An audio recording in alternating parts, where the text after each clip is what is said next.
오늘 우리가 함께 은혜 받으실 우리 하나님의 말씀은 신약성경 요한복음 2장 1절에서 11절 말씀이 되겠습니다.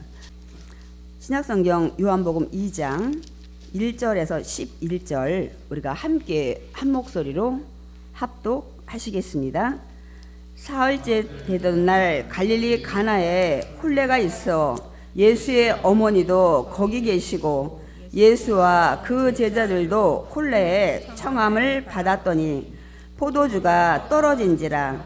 예수의 어머니가 예수에게 이르되 저들에게 포도주가 없다 하니 예수께서 이르되 여자여 나와 무슨 상관이 있나이까? 내 때가 아직 이르지 아니하였나이다. 그의 어머니가 하인들에게 이르되 너희에게 무슨 말씀을 하시든지 그대로 하라 하니라. 거기에 유대인의 정결 예식을 따라 두세 통 드는 돌 항아리 6이 놓였는지라.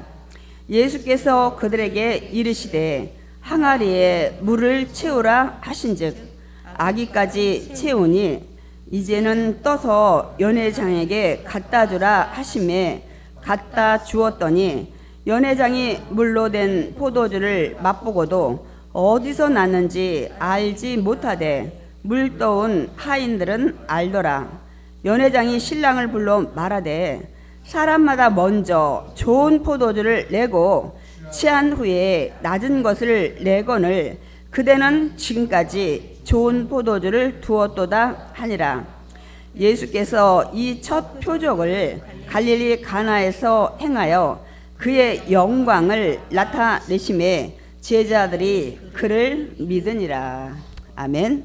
우리가 교독을 할 걸 그랬나 봐요. 성경 구절이 또 읽다 보니까 조금 길긴 했는데 우리가 이렇게 또 함께 읽음으로 내용 또 전체적으로 한번 우리가 또 이렇게 또 훑어보는 그런 또 시간도 됩니다, 여러분.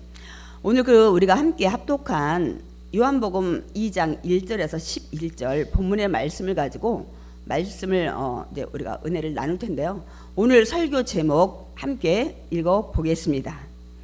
우리의 인생도 새롭게 바꾸실 수 있는 분. 다시 한번 좀 읽을까요? 우리의 인생도 새롭게 바꾸실 수 있는 분. 제가 그냥 우리 인생을 새롭게 바꾸시는 분 이렇게 하면 별로 마음이 와닿지 않고 소망이 안 생길 것 같아요. 그래서 바꿔줄 수 있는 분이라는 이런 그 믿음을 가지고 우리가 말씀을 드리면 꿈이 생길 것 같아요. 소망이 생기고 절망에 있지만 내가 다시 일어날 수 있는 그런 희망이 생기지 않을까 싶어서 제가 그렇게 제목을 달았습니다. 새롭게 하실 수 있는 분이고 새롭게 바꾸시는 분이고 예수님은 그런 분이시죠. 저 여러분이 그 인생을 살다 보면 자기 인생이 마음에 든다는 분도 많이 계시지만 내 인생이 좀 변했으면 좋겠다. 새롭게 내 인생을 살아보면 좋겠다. 왜 나는 궁생맞은 집에서 태어나가지고 왜 돈도 잘 못 버는 부모님 밑에 태어나가지고 내 인생 내 팔자가 왜 이런가 이렇게 또 낙심하시는 분들도 사실 많아요. 그래서 한동안은 젊은이들이 나는 금수저다, 은수저다, 흙수저다 해가지고 그런 얘기들이 많이 있었고, 그래서 나는 흙수저라 절망이다, 희망이 안 보인다, 그냥 금수저 부모님 모신 친구들만 세상에서 잘 성공하는 것 같다. 한동안 또 그런 얘기가 있었어요. 근데 우리 또 이런 속담도 있잖아요. 개천에서 용난다. 옛날 우리 살아보니까 동네가 낙후되고 부모님이 많이 배우지 못하고 가진 거 없어도 또 어떤 자녀는 또 서울에 가서 성공도 하고 그래서 막 동네 그 프랜카드를 걸어놓고 환영도 하고 축하도 하는 것들 우리 많이 봐왔잖아요. 어쨌든 그런데 그건 이제 어쩌다 정말 예외에 0.1%도 좀 안 되죠. 그래서 우리가 인생을 살면서 다들 좀 자기 인생이 새롭게 변했으면 좋겠다고 많이들 생각을 하십니다. 여러분은 안 그렇습니까? 저는 지금은 그 생각이 많이 없어졌어요. 그러나 저도 한동안 내가 믿음 안에 올바로 서지 못할 때는 나는 내가 원하는 대로 정말 공부를 끝까지 열심히 하면서 내 꿈을 좀 이뤘으면 참 좋았을 텐데 왜 내 인생에 살아온 과정에 힘들고 어려운 시간들이 많이 있었을까? 그때는 참 창피도 하고 왜냐면 제가 이제 7남매 막내다 보니까 이제 우리 언니 오빠들 나름으로는 막내 동생 이제 잘 키워보려고 우리 집에 와서 기거해라 뭐 이렇게 해가지고 제가 많이 돌아다녔는데 이제 그 언니 오빠들의 마음보다는 철없는 제가 마음의 상처를 이제 한참 사춘기다 보니까 친구들이 너희 집은 어디야? 아니 어느 날은 저쪽 집에 살고 오늘은 또 저쪽 집에 살고 저한테는 굉장히 마음에 큰 상처였어요. 내 인생이 언제 이렇게 정착하면서 내가 살 수 있을까 떳떳이. 그런데 딱 기회가 언제 왔냐면요. 결혼하니까 나가라 들어가라 어디 와라 안 하더라고요. 저는 그게 너무 좋았어요. 내 집이 있다는 거예요. 이제는 옮겨 다니지 않아도 된다는 거예요. 이제 이렇게 좀 살 수 있어서 너무 감사한 거예요. 그런 때가 있었어요. 그러나 이제 제가 이제 주의종이 되고 나서는 그 옛날에 힘들고 어려웠던 과정에 그 고난들이 너무 감사한 거예요. 뭐가 감사해요, 여러분? 감사하죠. 왜냐하면 제가 목회자의 길을 가는 여정에서 그렇게 고생도 했고 힘든 상황도 처해 보니까 힘든 분들을 이해를 하게 되는 거예요. 그러니까 어떤 분이 질병으로 힘들 때 저도 그 질병을 알아봐야 그분의 고통을 아는 동병상련할 수 있는 그게 되잖아요. 알아보지도 않고 뭐 예를 들어 아기도 안 낳아보고서 뭐 아기 낳은 사람 뭐 이해한다 이거는 있을 수 없는 일이잖아요. 근데 이제 나중에는 이게 사역하는데 다 약재료가 되는구나. 그래서 저는 진정으로 제가 그걸 느꼈기 때문에 굉장히 감사하고 제가 그래서 옛날에는 사실 강단에서 눈물을 참 많이 흘렸어요. 설교하다 우는 일이 참 많이 있었어요.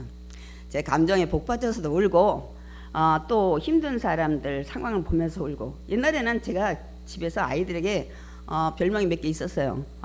이제 제가 워낙 처대 때 살이 많이 빠져가지고 굉장히 말랐었어요. 그래서 이제 뭐 굉장히 눈이 들어가고 많이 말랐기 때문에 이제 당눈이라는 별명도 있었고 저희 가족 안에서 또 하나는 울보라는 또 TV에서 조금 어려운 가정들 뭐가 나오면 엄마 또 울지 하고 아이들이 벌써 저를 봐요. 그러면 벌써 제가 울 때가 참 많았거든요. 제 그 옛날에 그것들을 생각을 하면서 근데 이제 어느 날부터는 하나님이 그걸 다 제거하셨어요. 그것도 감사, 저것도 감사. 그래서 그런 힘들고 어려운 영혼들을 제가 같이 케어하고 위로하고 왜냐하면 제가 겪었기 때문에 뭐 이게 뭐 가식적인 게 아닌 거예요. 제 마음에 막 그게 울려와요. 그래서 너무 감사하고 그러다 보니까 영혼들을 사랑할 수 있는 마음을 하나님 주셔서 너무 감사하더라고. 그리고 이제 지나간 과거다 보니까 제가 그냥 이렇게 막 드러내놓고 얘기할 수 있는 그런 또 환경, 담대함 주신 것도 또 감사하고 지나고 보니까 사실 그것도 별것도 아니고 아니 제가 지난 옛날 과거에 아니 금송아지가 있었으면 뭐 할 거예요? 그게 지금 나하고 무슨 상관이 있겠습니까, 여러분? 그런데 이렇게 그래서 그때는 참 내 인생이 좀 새롭게 바뀌었으면 좋겠다 하는 생각을 많이 때로는 했었어요. 그런데 지금은 좀 다릅니다. 인생이 새롭게 바뀌는데 어떤 인생으로? 그런 환경이나 이런 것들에 이런 새롭게보다는 제 마음이 새롭게 돼서 내가 궁궐이나 초막이나 어디에 가해도 하늘나라가 되는 그렇게 인생이 바뀌길 저는 간절히 지금은 이제 원합니다, 여러분. 그래서 오늘 본문 말씀을 가지고 우리 인생도 새롭게 바꾸실 수 있는 분이라는 제목. 이거는 보통 이 본문은요 가나의 혼인잔치, 물이 포도주로 변하더라. 뭐 이렇게 제목들을 많이 달고 말씀을 전합니다. 저 역시도 이 본문 설교할 때 또 그렇게 설교를 그날도 또 많이 했어요. 그러나 이제 요번에 하나님이 주신 그 깨달음은 조금 달랐어요. 그래서 이 말씀을 가지고 우리가 정말 다시 한번 우리가 주님을 만나는, 그래서 주님께 내 인생을 맡기는 그래서 내 인생이 새롭게 변하는 그러한 시간이 되길 원합니다. 아멘. 그래서 이제는 예수님께서 이 땅에 누가 오셨어요? 하나님이 육신으로 이 땅 오신 거 아니에요. 그런데 그 세례 요한을 준비해서 이 땅에 메시아가 왔다, 예수님을 막 소개하잖아요. 그래서 그분은 하나님 품속에서 오신 독생하신 자이고, 그분 안에는 믿는 자마다 영생을 줄 수 있는 생명을 가지고 오셨고, 그분은 천지창조 태초부터 계셨고, 그분이 만물을 만드시고, 뭐 이런 내용을 이 세례 요한이 계속 예수님에 대해서 메시아라는 것을 전하잖아요. 그리고 그분은 세상의 모든 죄를 지고 갈 어린 양 제물 되시는 분이다, 뭐 이런 것들을 이제 계속 세례 요한이 전했죠. 그런데 이제는 예수님께서 이제 공생애를 시작한 뒤부터는 당신이 스스로 자신이 내가 메시아라는 것들을 이제 보여주기 시작을 합니다. 그 전에는 세례 요한을 통해서만 이분이 어떤 분이라는 것들이 이제 이렇게 만사한테 소개가 됐지만, 이제는 예수님이 30세가 되면서 공생애, 무슨 뜻이에요? 우리 참 많이 들었죠. 예수님 3년 반 공생애 하다가 십자가 죽으셨다고. 그래서 오늘 종료 주일로 이제 골고다 언덕에 제물 되시기 위해서 오늘 입성하신 날인데, 공생애라는 것은 개인적인 삶을 살기 위한 어떤 사역이나 일이 아니라 공적인 어떤 일들을 가지고 사역을 시작하는 거예요. 그러니까 예수님의 공적인 사역은 뭐예요? 하나님이 이 땅에 보내신 뜻을 이루기 위한 일이 시작된 것을 공생애라고 우리가 얘기를 합니다. 그래서 이제 예수님이 드디어 이제 이 공생애 이제 공적인 사역을 시작하면서부터는 자신이 직접 드러내셔요. 내가 메시아라는 사실을. 그래서 제가 오늘 여기 뭐 우리가 요한복음 2장 11절에 예수님께서 이 첫 표적을 갈릴리 가나에서 행하셨다고 말씀하고 있습니다. 제가 여러 번 설명을 드렸어요. 표적과 이적과 기적의 차이가 무엇일까? 기적은 지금까지 우리가 이제 보지 못했고, 일반적인 사람이 할 수 없는 일들이 이제 우리 기적이라고 하죠. 보통 뭐 기적이나 이적이나 비슷해요. 이적도 전혀 지금까지 저렇게 해본 적이 없는 일들이 일어났네 할 때 우리가 기적이나 이적이라고 하잖아요. 그러나 표적은 조금 달라요.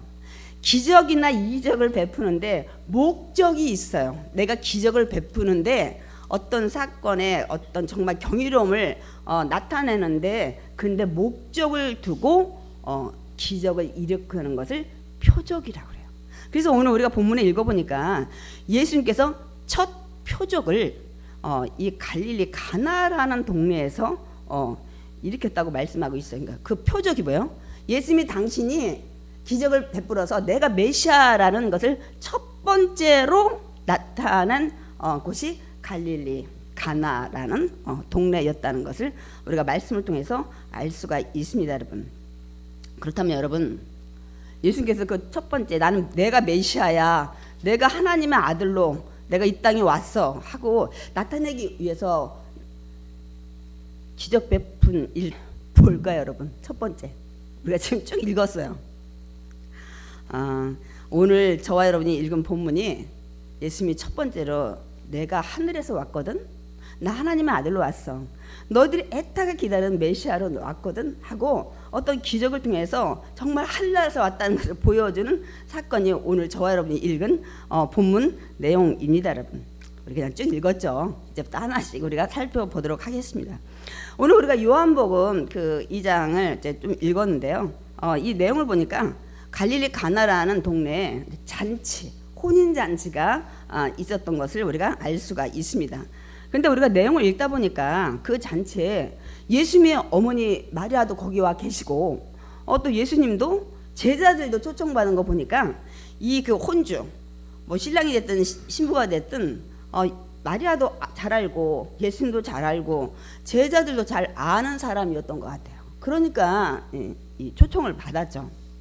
그래서 이제 보통 이제 신학자들이 예측을 하기에 사도 요한이 아닐까. 그러니까 예수님의 이 사촌 이제 그게 아닐까 하고 이제 추측을 하지만 성경에는 어떤 내용도 없어요. 단 이게 지금 굉장히 친한 가까운 관계 혼주이다. 이제 우리가 이 정도만 우리가 짐작을 할 수가 있습니다, 여러분.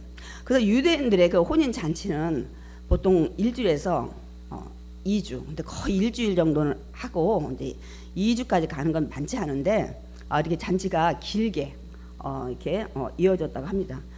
근데 우리 지금 결혼식이 너무 짧은 것 같아요. 한 30분 만에 끝나죠. 그리고 여러분은 들어갔다가 아니면 식권 받아가지고 아예 식사를 하고 가시는데 보통 결혼식이 길어야 1시간, 보통 30분이면 끝나고 요즘에는 그 결혼 예배가 아니라 좀 문화가 많이 달라졌더만요. 주의정도 없어요. 그래서 그게 조금 안타까워요. 왜냐하면 가정의 주인이 하나님이셔야 되잖아요. 그런데 하나님은 어디 가 계시고 가정이 이루어지는데 그냥 뭐 부모님이 나와서 어떤 편지를 읽는다든지 친구가 나와서 편지를 읽는다든지 신랑 신부가 주관해가지고 조금 아쉬운 게 있어요. 저 인생에 굉장히 가장 큰 대사인데 왜 하나님은 어디 가셨을까? 저 가정을 허락하시고 이루시고 함께 하실 가정에 호주가 되시고 세대주가 되실 그분은 어디로 빠져서 이 안고 없는 찐빵처럼 결혼식이 그렇게 진행이 될까? 하여튼 근데 지금 그게 문화도만요. 그래서 제가 조금 항상 갈 때 좀 아쉬움이 있어요. 요즘 그 결혼식 문화가 그렇게 지금 변하고 있더라고요. 어쨌든 이제 결혼식을 하는데 그러니까 이제 혼주집에서는 우리도 옛날에는 집에서 치르잖아요. 그러니까 많은 사람이 이제 혼인잔치를 축하해 주러 오니까 그분들 맞이하려면 음식을 굉장히 많이 미리미리 준비를 해야 돼요. 그래서 잔치집에서 빠질 수 없는 필수품이 포도주예요. 이스라엘에 보면 그러니까 포도주가 여러분 그 당시에는 굉장히 귀하고 비싼 그런 음식이라고 하면 좀 그렇고 음료였다고 얘기를 하더라고요. 그들이 이제 석회질이 있는 그런 지방에 살기 때문에 포도주를 많이 먹는 거예요. 우리가 생각하는 술로 먹는 게 아니고 그래서 굉장히 귀했는데 어쨌든 잔치집에서 빠지지 말아야 될 게 포도주였다고 합니다. 지금 저와 여러분의 잔치집은 집에서 하지 않지만 잔치 국수 뭐 이런 것들 옛날에는 또 술도 준비해서 또 잔칫날 많이 동료분들이 드시기도 했는데 지금은 이제 집에서 하는 데가 별로 없다 보니까 이제 그런 것 같아요. 그런데 이제 문제가 생긴 거예요. 그 잔치가 집에서 이제 계속 진행이 되고 있는데 잔치가 아직 끝나지 않았어요. 며칠이 남았는지 모르는데 그 꼭 필수적으로 가지고 있어야 될 포도주가 떨어진 겁니다, 여러분. 오늘 우리 내용 너무 잘 알아요. 포도주가 떨어졌어요. 일찌감치. 그런데 이 떨어진 사실을 누가 먼저 제일 알았는지 모르지만 성경에는 예수님의 어머니 마리아가 알고 그런데 참 희한한 게 포도주가 떨어졌는데 왜 자기 아들 예수님께 얘기했을까? 제가 이 본문 설교도 많이 했고 많은 유명한 분들의 그 설교를 많이 들어봤어요. 이 부분을 어떻게 해결을 할까? 근데 어느 분 하나도 왜 마리아가 예수님께 그거를 포도주 떨어진 얘기를 했을까? 이 문제에 대해서는 말씀을 많이 안 하시더라고. 그냥 결례통이 6개나 되고 그 양이 얼마나 돼서 이 집은 대박났다. 우리 다 알듯이 물이 포도주로 변했으니까 이 비싼 포도주로 뭐 이런 것들 뭐 기타 뭐 여러 가지의 부연 설명은 많이 하시는데 정작 마리아가 포도주 떨어진 건 이해를 해요. 아마 그 잔치집에 그러니까 자기 동생 집인지 뭐 친척 집인지 모르지만 부엌에서 이 잔치 음식 하는데 아마 도와준 것 같아요. 그러다 보니까 이제 계속 잔치상을 내야 되는데 포도주 떨어진 건 이제 알게 된 거죠. 그럼 포도주 떨어졌는데 왜 그 떨어진 얘기를 아들 예수한테 얘기했냐 이거요. 여러분 왜 예수한테 했을까요? 이 문제를 짚고 깊이 말씀 전하는 말씀이 별로 없더라고요. 근데 저는 이제 여러 번 설교했는데 저도 이 문제를 그냥 넘어갔어요. 근데 이번에는 성령님이 그렇게 안 하시더라고요. 그러면 아니 마리아는 포도주가 떨어졌다 그러면 얼른 누구한테 했냐면 혼주 신랑이나 그 사람한테 큰일 났다고. 이게 지금 잔치가 아직 며칠 남았지 않느냐. 근데 손님이 얼마나 많이 왔는지 모르겠지만 포도주가 떨어졌는데 이거 일을 어떻게 해결해야 될지 모르겠다고 알리든지, 또 여기에 보면 우리가 연회장이라서 연회장, 왜냐면 이 사람이 누구냐면 그 유대인들의 그 혼인잔치 할 때는 그 전체적으로 이렇게 총지휘하는 자를 뒀다고 그래요. 그러니까 잔치의 모든 음식이나 준비하는 모든 과정이나 이런 것들을 이렇게 총지휘하는 그 사람이 연회장이에요. 그러면 진짜 그 사람한테 가서 얘기하지, 아니면 혼주한테 얘기하지, 당사자한테. 포도주가 떨어졌다고. 근데 왜 마리아는 왜 예수님한테 가서 포도주 얘기를 했나 이거야. 연회장이나 혼주한테 얘기를 해야 되는데. 제가 그 생각을, 아니 예수님이 포도주 만드는 사람인가요? 설령 예수님이 포도주를 만드시는 무슨 뭐 공장을 한다든지 뭐 그렇다 해도 이 여러분이 잘 알다시피 포도주는 금방 만들어내지 못하는 거예요. 포도를 해서 여러분 그 또 뭐 설탕을 넣든 안 넣든 간에 발효해서 이게 그 술되는 기간이 있잖아요. 문제 해결하려면 포도주를 많이 담가가지고 발효시켜서 많이 저장한 집에 가서 빌려오는 수밖에 없는 거예요. 빌려오는 수밖에. 그러니까 우리가 여기 캐션마켓에 이 마리아는 왜 아들 예수를 바라보고 포도주 떨어진 거를 얘기를 했을까? 그럼 우리 이 생각을 해봐야 돼요.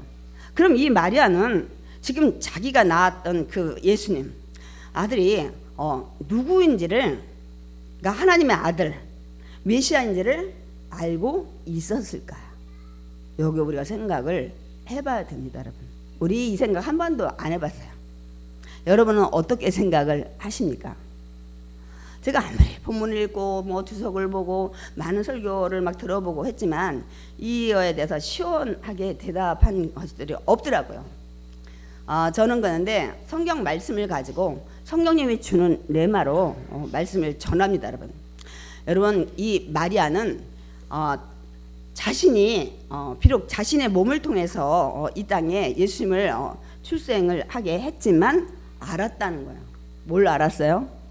내 몸을 통해서 성령에 의해서 이 땅에 태어나게 했던 이 아들 예수가 하나님이 보내신 아들 메시아라는 것을 마리아는 확신을 하고 있었던 겁니다, 여러분. 우리가 그리고 보통 그 말씀을 누가복음을 통해서 보면 우리가 충분히 또 이해를 할 수가 있어요. 그러니까 이제 어느 날 여러분 우리가 누가복음에 보니까 천사가 찾아왔잖아요. 근데 그때 그 마리아는 요셉과 약혼한 사이였었어요. 비록 약혼은 했지만 남자를 알지 못하는 그런 아직 상황이었었어요.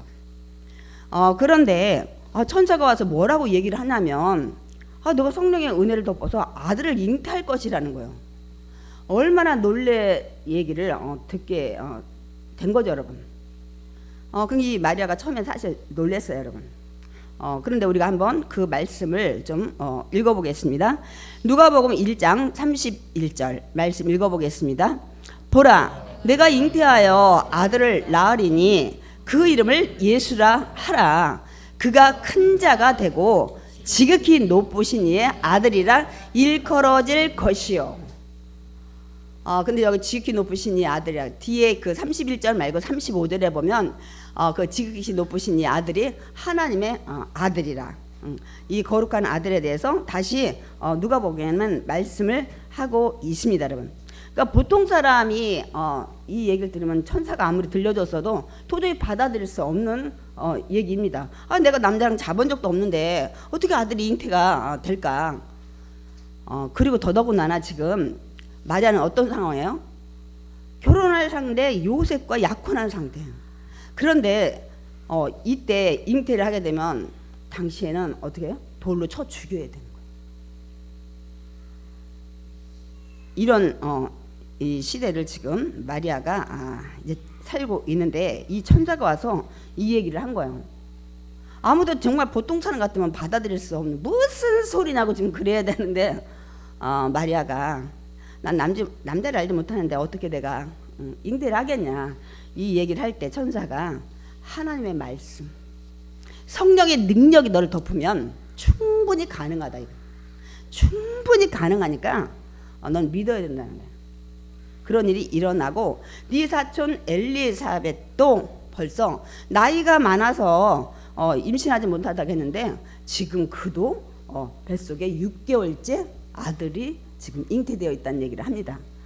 그 얘기를 듣고 마리아가 그 말씀을 받아들입니다, 여러분. 그러니까 이 마리아가 저는 지금까지 그 마리아를 우리 그 이제 캐톨릭에서 굉장히 높이잖아요. 예수님이 이 땅에 이제 보냈는데 그 하나님의 아들을 낳은 여인이다 해서 저는 근데 마리아를 2번을 존경하고 싶은 거예요. 딱 2번 있어요. 뭐냐면 이때 천사가 와서 너 아들 잉태할 거야 했을 때 이 마리아가 믿음으로 받아들였어요. 아멘으로. 그거하고 이제 오늘 본문에서 이 마리아의 믿음 저는 칭찬하고 싶습니다, 여러분. 그래가지고 이 하나님의 말씀은 이 마리아는 이 믿음이 있어요. 어떤 믿음? 모든 말씀은 성령의 능력이 임하면 세상에 불가능이 없다는 거예요. 모든 것이 능하다는 것은 이것을 믿는 믿음을 마리아는 가진 겁니다. 여러분 같으면 여러분 돌마다 죽을 일인데 아멘 하고 여러분 받아들일 분이 몇 분이나 있겠어요, 여러분. 근데 마리아는 자기 죽음을 각오하고 알겠습니다. 그대로 하신 말씀대로 내가 받아들이고 인정하겠습니다. 그 말씀이 누가복음 1장 38절이에요. 우리 한번 읽어보겠습니다. 마리아가 이르되 주여 여종이오니 말씀대로 내게 이루어지이다. 아멘을 우리 장로님 하신 것 같은데 남자라 그런 것 같아요. 지금 돌맞아 죽을 일인데 말씀대로 그냥 내가 남자는 알지 못하지만 그냥 아들 잉태하는 거 그대로 내가 순종하고 아멘 하겠습니다. 이런 얘기를 마리아가 했습니다, 여러분. 전 그래서 마리아의 믿음을 대단하다고 생각하고 이런 믿음이 있었기에 하나님께서 예수님이 이 땅에 보내는데 어떤 처녀에게 보낼까 하다 마리아를 선택할 것 같아요. 아무나 되고서 이렇게 아들을 보내지 않았을 거예요, 여러분. 그렇게 해서 이제 말씀대로 내가 이루어질 것이라고 해서 이제 결국은 이제는 10개월 후에 아들이 태어나죠. 예수님의 베들레헴에서. 그러니까 이제 마리아는 그때의 그 천사가 했던 얘기도 다 알고 있어요. 그리고 또 하나 지금 마리아가 이 잔치집에 오기 전에 알고 있는 게 또 뭐가 있어요? 마리아는 이제 예수님이 근데 하나님의 때가 되니까 이제는 나사렛에서 이제 자랐잖아요. 태어나긴 베들레헴에서 태어났지만 이제 고향을 떠나가지고 이제 공생의 길을 가는 아들을 마리아는 알고 있었어요. 그러니까 제자들도 부르고 또 하나 들은 건 뭐냐면 이제는 세례 요한한테 가서 침례를 받았는데 하늘에서 비둘기가 막 그냥 성령의 비둘기가 임하고 이는 내 사랑하는 자여 내 기뻐하는 아들이라는 이 음성을 들었다는 것도 아마 전에 들었을 거예요. 그러니까 마리아는 비록 자기 몸을 통해서 난 아들이지만 이 아들이 보통 아들이 아니고 하나님이 주신 아들이라는 이 믿음 이것을 철저히 가지고 이제 그 아들을 떠나보낸 거예요. 30살 때. 아니 다른 집은 지금 장가드려야 되는데 이 아들은 지금 집 나가서 뭐 무슨 하나님 뜻 이룬다고 돌아다녀요. 여러분 어느 부모가 좋겠다고 하겠어요, 여러분? 근데 마리아는 이제 알았던 것 같아요. 그래서 아들을 이제 떠나 보내면서 그런데 이제 어쨌든 친척인지 뭐 하여튼 뭐 제자들의 친구인지는 모르지만 이 잔치집에 이제 함께 모였는데 이런 일들이 이제 일어난 거죠, 여러분. 그러니까 이제 마리아는 뭘 알았냐면 그래 내가 낳은 아들, 하나님의 아들 메시아. 그래서 세상의 모든 일을 할 수 있는 분이라는 것을 마리아는 알고 있었던 거예요. 그러므로 포도주가 떨어졌을 때 세상에 어느 누구도 지금 포도주를 만들어낼 수 없지만 이 예수님 내가 낳은 아들이지만 하나님의 아들 메시아는 이것을 해결해 줄 수 있다고 생각을 했기 때문에 연회장한테도 보고하지 않고 혼주에게도 얘기하지 않고 뭐 그럼 난리가 나겠지. 갑자기 잔치 분위기가 이상해지는 거예요. 흥이 떨어지고 그런데 이 마리아가 아들 예수에게 구한 것을 우리가 알 수가 있습니다. 그러니까 믿고 구한 거예요, 여러분. 포도주 떨어진 것을. 그런데 이제 이 포도주 떨어졌다는 얘기를 듣고 예수님 어떤 반응을 보이셨을까요? 이게 참 우리가 성경을 그냥 읽으면 예수님이 가끔 세상으로 말하면 너무 이기적이에요. 냉정하게 대답할 때가 참 많아요. 우리 그 가나안 여인이 귀신 들린 딸 데리고 왔을 때도 마찬가지고, 근데 마리아가 예수여 포도주가 떨어졌나이다 하니까 뭐라고 얘기를 했어요. 오늘 요한복음 우리가 본문 읽었는데 2장 4절 읽어보겠습니다. 예수께서 이르시되 여자야 나와 무슨 상관이 있나이까 내 때가 아직 이르지 아니하였나이다. 마리아는 간절한 마음으로 얘기를 했는데 예수께서 여자야. 네, 우리가 이걸 이해하고 우리가 성경을 읽어야 돼요.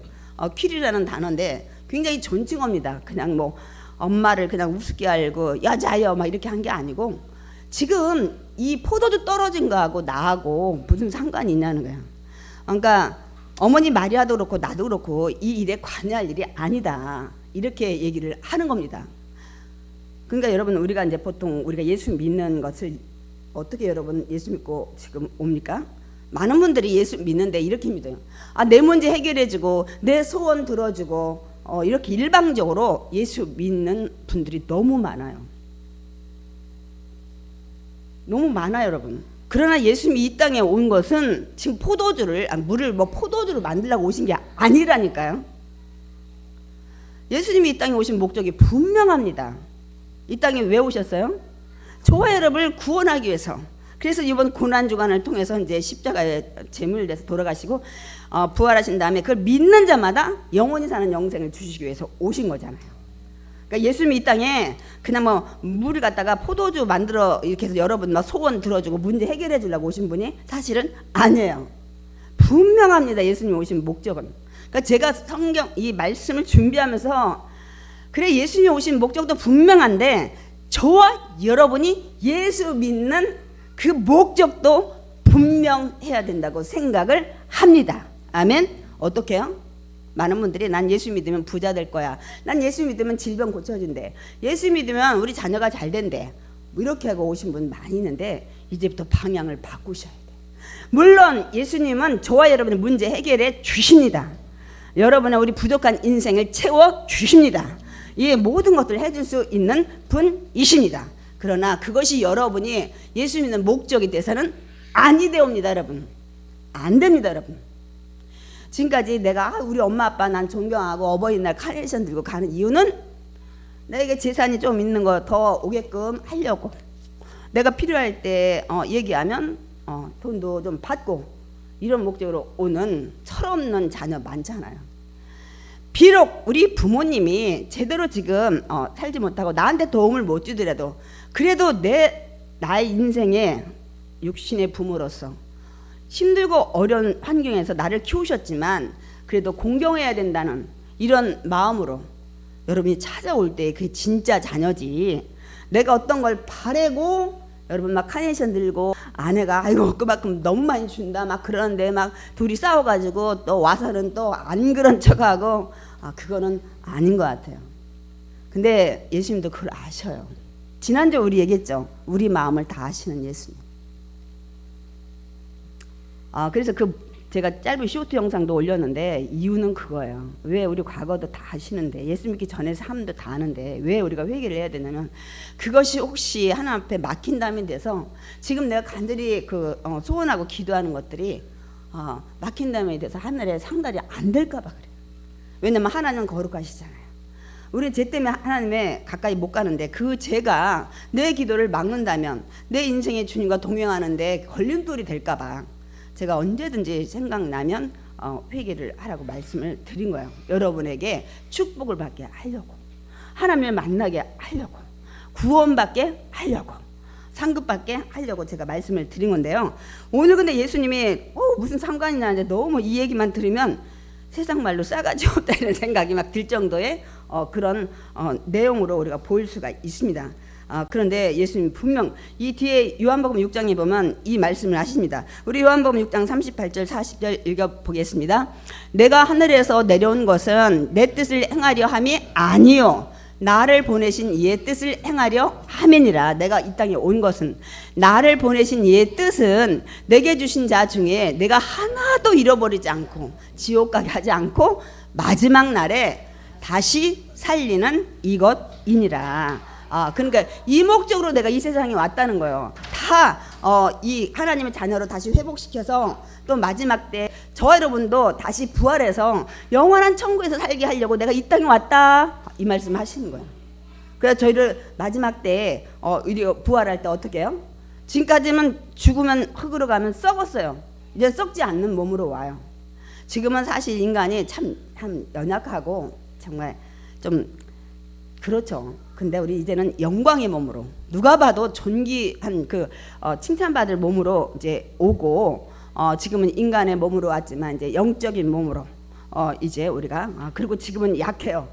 내가 아무리 나이 들어서 건강해야지 그런데 점점 힘이 빠지고 허리가 굽어지고 다리가 후들후들해지고 뭐가 혈관이 뭐 막혔느니 뭐가 어쨌느니, 그런데 이제는 정말 강한 몸으로, 아프지 않는 그런 몸으로 우리가 다시 부활을 하려고 우리가 이제 그런 것들을 기대를 하고 있죠. 그렇게 해 주십니다. 말씀을 그렇게 고린도후서에 하고 있기 때문입니다, 여러분. 그런데 두 번째 또 뭐라고 했냐면 내 때가 아직 안 이뤘다는 거예요. 아니 마리아한테 내 때고 네 때고가 어디 있어요? 포도주 만드는 때가 따로 있나요? 어쨌든 지금 못 만들어요. 근데 이렇게 예수님이 얘기한 거야. 그러니까 예수님은 마리아가 자기가 지금 공생에 하는 모든 것들을 알고 있다는 것을 전제하에, 어머니 근데 지금 내가 기적 베풀 때는 아닌 것 같아요, 이 얘기를 한 겁니다, 여러분. 그 세상에도 때가 있어요. 그런데 하나님 때가 반드시 있다는 사실 여러분이 기억을 하시기 바랍니다. 근데 여러분이 자기가 정했어요.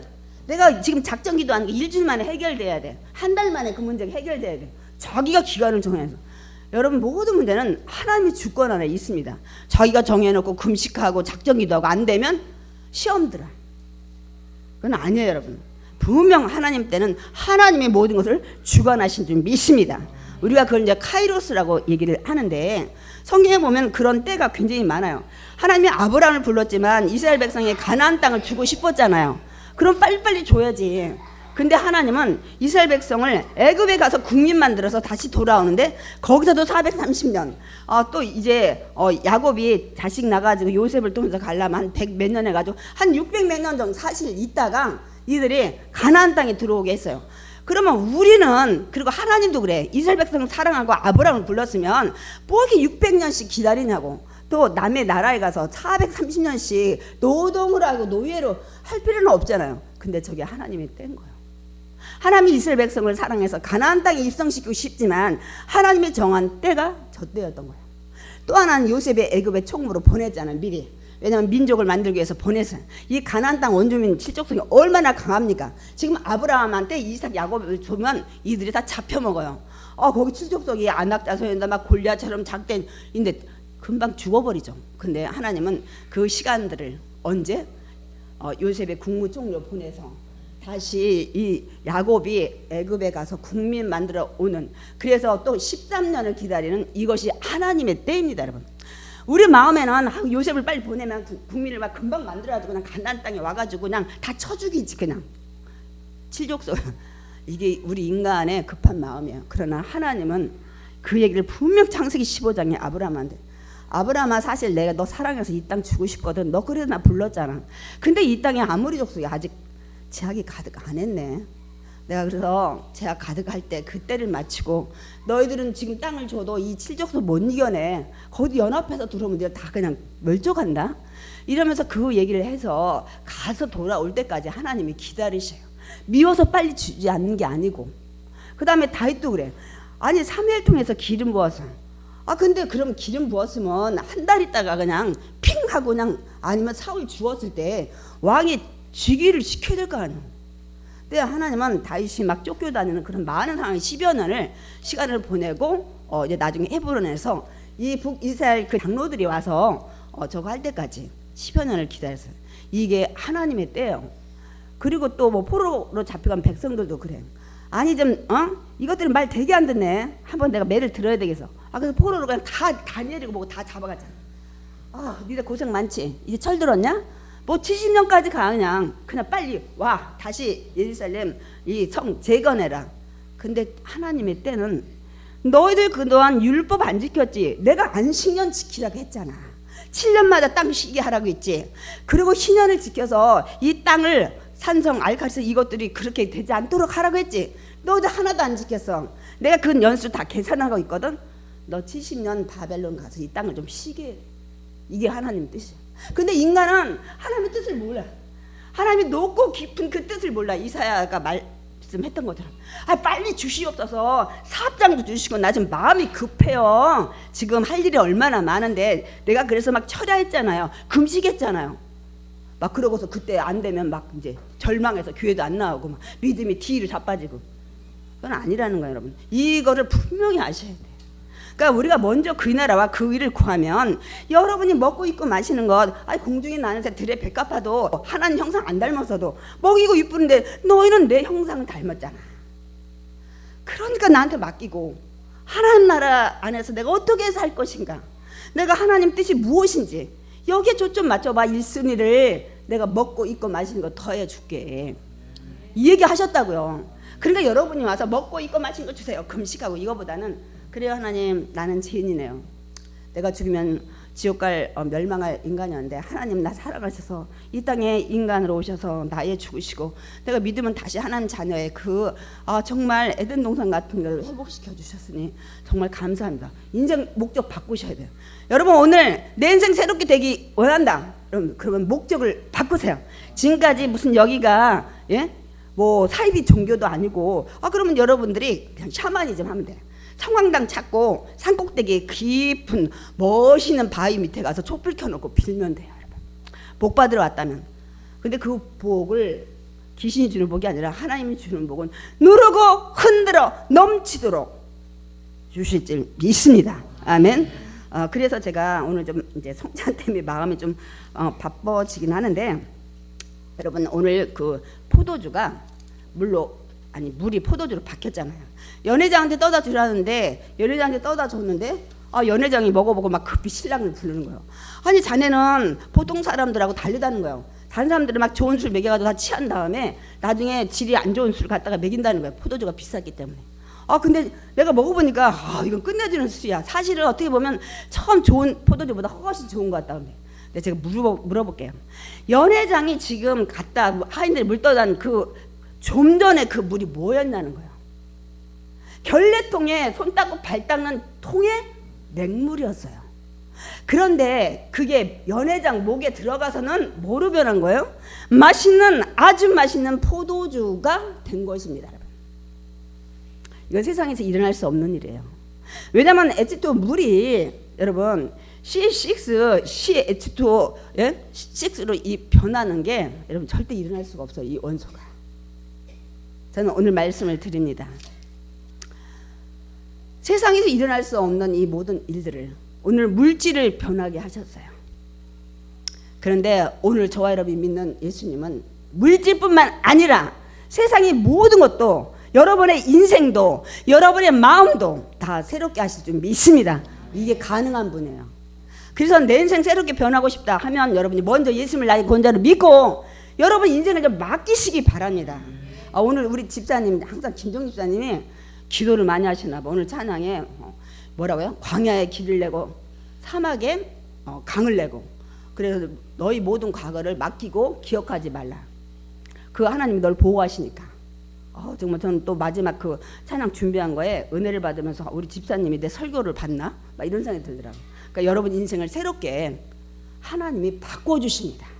뭐예요? 먼저 마음을 바꿔주셔요. 아멘. 그러면 궁궐이나 초막이나 내가 머무는 그곳이 여러분 하늘나라가 될 줄 믿습니다. 그 다음에는 하나님이 일을 하셔요. 사막에 여러분 강을 내시고 광야에 길이 없는데 여러분 인생 걸어갈 길을 만드시는 줄 믿습니다. 아멘. 제가 확신을 해요.